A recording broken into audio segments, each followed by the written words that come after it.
Hello friends, हम equity market में investment करने से पहले, किसी स्टॉक में इन्वेस्टमेंट करने से पहले उसका एनालिसिस करते हैं, उसका क्वालिटी चेक करते हैं on the basis of quantitative analysis and qualitative analysis. दोनों एनालिसिस करने के बाद अगर स्टॉक का प्राइस एक रीजनेबल होता है, रीजनेबल प्राइस पे होता है, यानी वैल्यूएशन अच्छा होता है, तभी हम इसमें इन्वेस्टमेंट करते हैं और इसमें लंबे समय के लिए इसमें बने रहते हैं। तभी हमें एक अच्छा वेल्थ क्रिएशन होता है, लॉन्ग टर्म में अच्छा वेल्थ क्रिएशन देखने को मिलता है। तो इसी तरह हम अगर क्वांटिटेटिव एनालिसिस की बात करें, यानी एक पर्टिकुलर स्टॉक का अगर क्वांटिटेटिव एनालिसिस करें तो ये जो फंड इसमें क्रिएशन होता है उसको क्वांट फंड बोला जाता है। सो क्वांटिटेटिव एनालिसिस क्या होता है?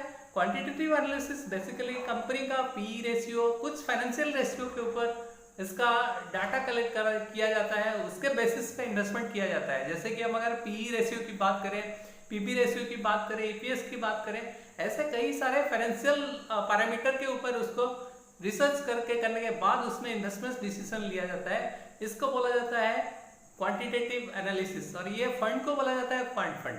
हेलो दोस्तों, आज इस वीडियो में हम ऐसे ही एक फंड के बारे में डिस्कस करने वाले हैं, यानी एक्सिस म्यूचुअल फंड अपना एनएफओ लॉन्च कर रहा है जिसका नाम है एक्सिस क्वांट फंड। इसके बारे में पूरा डिटेल में डिस्कस करने वाले हैं और ये एनएफओ 11 तारीख को 11 जून को ओपन हो रहा है और ये क्लोज होने वाला है 25 जून को। तो आप बने रहिए मेरे वीडियो के एंड तक। हेलो दोस्तों, मेरी गमानंद साहू मेरे यूट्यूब चैनल पर आपका स्वागत है। आप अगर मेरे चैनल पर नए हैं तो मेरे चैनल को सब्सक्राइब करें। अगर मेरे वीडियो आपको पसंद आते हैं तो लाइक शेयर करना ना भूलें। साथ ही साथ राइट साइड में दिए गए बेल बटन को प्रेस करें ताकि कोई भी वीडियो मिस ना हो। तो आप बने रहिए मेरे वीडियो के एंड तक। तो आइए जानते हैं एक्सिस क्वांट फंड के बारे में डिटेल में।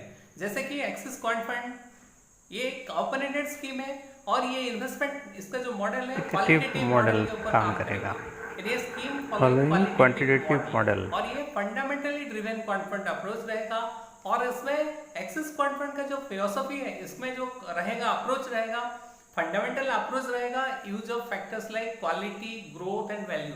इन 3 पैरामीटर के ऊपर ये investment fundamental decision, fundamental approach रहेगा और ये रूल बेस्ड क्राइटेरिया रहेगा। जैसे कि use of risk factors like sector, stock constant and rebalancing frequency. आइए जानते हैं एक्सिस क्वांट फंड का इन्वेस्टमेंट फिलोसफी क्या है। ये QGARP को फॉलो करता है। ये जो इन्वेस्टमेंट डिसीजन लेगा QGARP यानी philosophy that identify quality stock with reasonable price, और इसको वैल्यू इन्वेस्टिंग भी बोल सकते हैं। अगर हम बात करें, ये अप्रोच ऐसा रहेगा, selecting portfolio with quality stocks with good growth but at A reasonable price, इसको बोलता है QGARP। जैसे अगर इसके पैरामीटर्स की बात करें, इसमें जो 3 पैरामीटर्स है इसके बेसिस पे स्टॉक सिलेक्शन किया जाता है। पहले होता है क्वालिटी स्टॉक। क्वालिटी स्टॉक क्या होता है? जो स्टॉक लोअर इन्वेस्टमेंट करने से रिस्क कम होता है और इसका जो रिस्क एडजस्टेड रिटर्न ज्यादा होता है, यानी क्वालिटी एसेट्स होते हैं इसमें, इसलिए ये क्वालिटी स्टॉक बोला जाता है।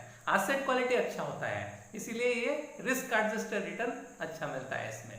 और सेकेंड पॉइंट की बात करें, ग्रोथ स्टॉक। जैसे कि मैंने बताया, ग्रोथ स्टॉक्स क्या होते हैं? जो स्टॉक्स में फ्यूचर पोटेंशियल ज्यादा होता है, यानी उसका ग्रोथ जो होता है, ग्रोथ प्रोस्पेक्ट होता है, फ्यूचर ग्रोथ प्रोस्पेक्ट अच्छा होता है, उसको ग्रोथ स्टॉक बोला जाता है। तो वो ग्रोथ, इसका एक पैरामीटर ग्रोथ है।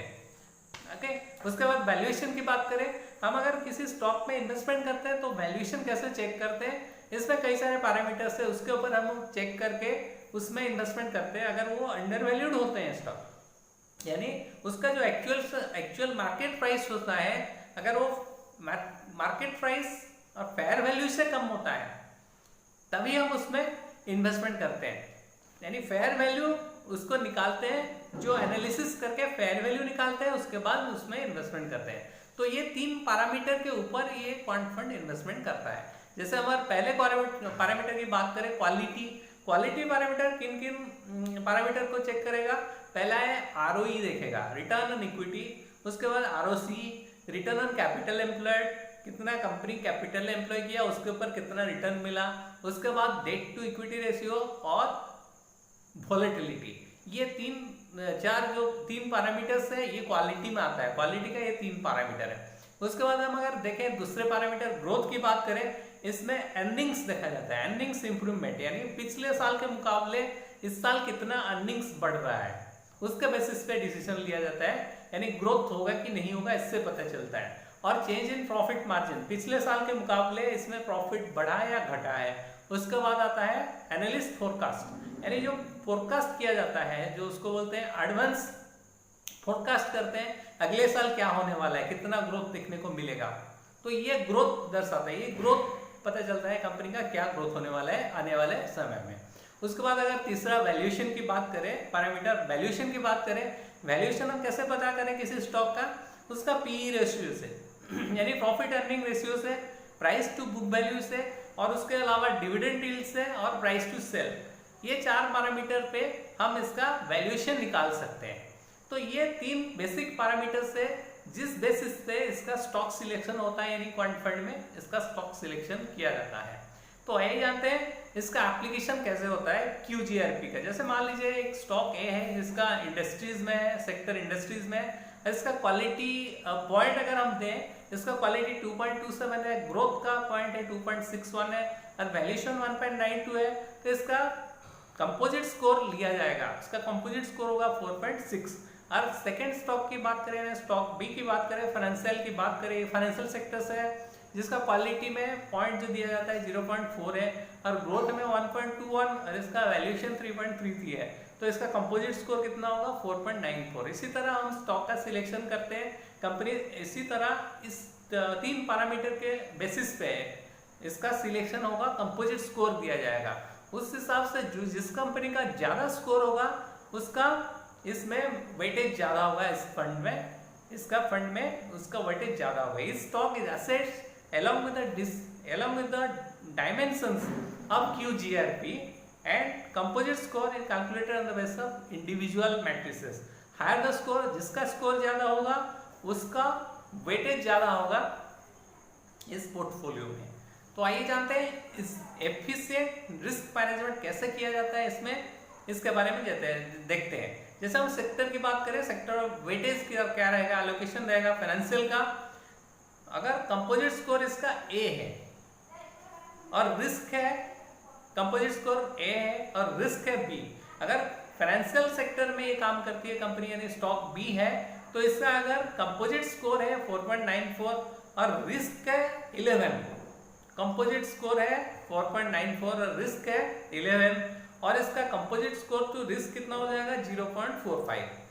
और अगर स्टॉक सी की बात करें, ये सेम फाइनेंशियल सेक्टर से है, जबकि इसका कंपोजिट स्कोर 3.85 है और इसका रिस्क ऑफ द स्टॉक कितना है 4 है, तब इसका risk composite score to risk ratio क्या होगा 0.09 होगा।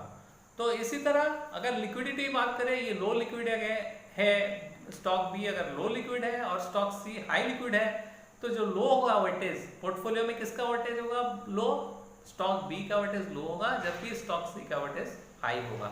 तो इसी तरह स्टॉक सिलेक्शन इसमें किया जाता है और स्टॉक का वेटेज लिया जाता है इस इंडेक्स में। आइए जानते हैं इसका पोर्टफोलियो सिलेक्शन कैसे होता है, यानी पोर्टफोलियो कंस्ट्रक्शन कैसे होता है। पूरा स्टॉक का जो लिस्टेड स्टॉक यूनिवर्स होंगे वहां से लिया जाएगा। एलिमिनेशन क्राइटेरिया क्या रहेगा, डाटा, मार्केट कैप, लिक्विडिटी, उसके अलावा रेड फ्लैग कंपनीज, ये जो होंगे वो ऑन द बेसिस ऑफ ये पैरामीटर, ये 4 पैरामीटर, इसमें एलिमिनेशन किया जाएगा स्टॉक को। उसके बाद स्कोर दिया जाएगा और रैंकिंग किया जाएगा। इस स्टॉक गेट्स रैंकिंग, सारे पैरामीटर्स के ऊपर उसको रैंक किया जाएगा। उसके बाद कंपोजिट फाइनल रैंक यानी स्कोर दिया जाएगा, उस बेसिस पे स्टॉक को सिलेक्शन किया जाएगा। और उसके बाद पोर्टफोलियो कंस्ट्रक्शन होगा, इसमें 50 से 60 कंपनियां होंगे पोर्टफोलियो में on the basis of composite rank, risk of the stock, इसमें रिस्क ऑफ द स्टॉक भी देखा जाएगा, साथ ही साथ स्टॉक का साइज देखा जाएगा, सेक्टर कंस्टेंट भी देखा जाएगा। उसके बाद इसका पोर्टफोलियो कंस्ट्रक्शन होगा। कुल मिला के पोर्टफोलियो में 50 से 60 कंपनियां होंगे। अगर हम क्वांट फंड मॉडल की परफॉर्मेंस की बात करें, हम अगर 2020 की बात करें, CY 2020 की बात करें, तो अगर क्वांट फंड मॉडल ए है तो इसका रिटर्न जो था 25.7% का था, जबकि BSE 200 ट्राई जो इसका बेंचमार्क है उसका रिटर्न था 7.9% और इसका आउटपरफॉर्म किया था, इंडेक्स से आउटपरफॉर्म किया था 7.80% का। और CY 2019 की अगर बात करें, इसमें 9.6% का परफॉर्मेंस दिया था, यानी क्वांट मॉडल का रिटर्न था 9.6% का, जबकि BSE 200 ट्राई का रिटर्न था 10.4% का। ये नेगेटिव था 0.80% का नेगेटिव था। वही 17 की बात करें 41.2% रिटर्न था अपने इंडेक्स का, नहीं सॉरी क्वांट फंड का रिटर्न था 41.2% का, जबकि इंडेक्स का BSE 200 ट्राई इंडेक्स का रिटर्न था वो था 35.06% का, और इसका आउट परफॉर्म किया था इंडेक्स से आउट परफॉर्म किया था 6.20% का। इसी तरह हम अगर लास्ट 14 ईयर का परफॉर्मेंस देखें तो इसमें से आउट ऑफ 14 ईयर्स ये 10 साल इंडेक्स को आउट परफॉर्म किया है, यानी इसका जो बेंचमार्क है BSE 200 ट्राई को आउट परफॉर्म किया है। तो आइए जानते हैं why we should invest in Axis Quant Fund। Axis quant fund में हम इन्वेस्ट क्यों करें? पहला रीजन है कि ये जो फंड है इसका fundamental analysis driven quantitative analysis है, ये एक क्वांटिटेटिव अप्रोच रहेगा इस फंड में। और दूसरा रहेगा unbiased approach of fund manager. जैसे हम अगर किसी नॉर्मल फंड की बात करें वहाँ पे बायस होते हैं फंड मैनेजर, किस पर्टिकुलर स्टॉक या किसी पर्टिकुलर सेक्टर पे वो बायस होते हैं, लेकिन यहाँ पे वो चीज़ नहीं है, ये अनबायस्ड होगा। और तीसरा होगा कि डाइवर्सिफाइड पोर्टफोलियो होगा across sector, across market capitalisation, किसी भी मार्केट कैपिटलाइजेशन और अक्रॉस किसी भी सेक्टर में ये इन्वेस्टमेंट करने का मौका इसमें दिया जाता है। और लास्ट में क्या होगा कि aims to perform across cycles, aims to outperform across cycle से ये आउट परफॉर्म करेगा। तो आइए जानते हैं इसका फंड का पूरे डिटेल। जैसे प्रोडक्ट डिटेल की हम बात करें, स्कीम नेम है एक्सिस क्वांट फंड और इसका बेंचमार्क है S&P BSE 200 try. Investment objective क्या रहेगा? To generate long term capital appreciation by investing primarily in equity related instrument based on quantitative model. और fund manager mister Deepak Agarwal है, और जो इन्वेस्टमेंट फॉरेन सिक्योरिटीज में इन्वेस्टमेंट देखेंगे वो है मिस्टर हितेश दास।